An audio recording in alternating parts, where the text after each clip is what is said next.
abahagizi benshi ababiri barimo na Associate Professor Frederick Mwesigwa n'ubayicere Omuchachambura High School okureba finale z'umupira ahabeje abashumiraho Mbara High School ezibesitsire Chapa League.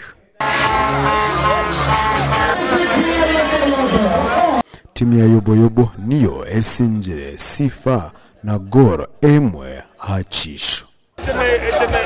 Objective yitanga otwaza na Chapa League kugira ngo hatujwe ba office bambara high school events bizantu mipira y'abana baje abana bakunde mizano abakura Kampala n'ahandi hona mbere kirungi abana bashomire kuri yambara bagume bize musite yitu nabo kubaragaruke nabo ndabine kibagarira umusite yabe yibashomire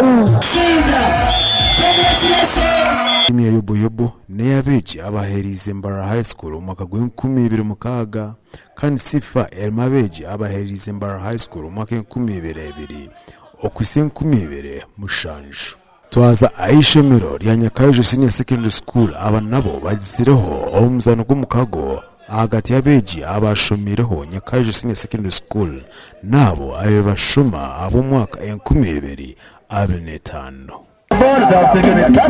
That boy is too tall. Very tall. Edakika cyenda aiswerire abeji abashini bashoma abanyakaje Senior Secondary School basinjire ba OBs na gori ibiri ahacisho.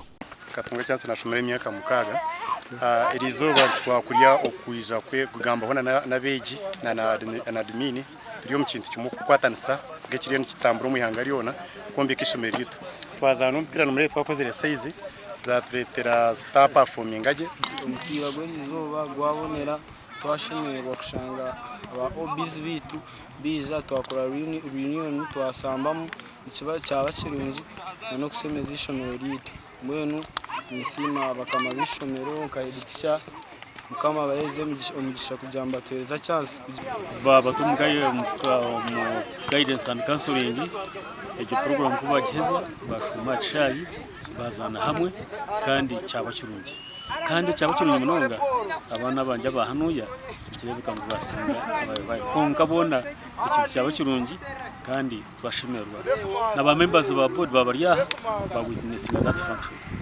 Aba TV West ni Senyomo Gideon Ali Waswa.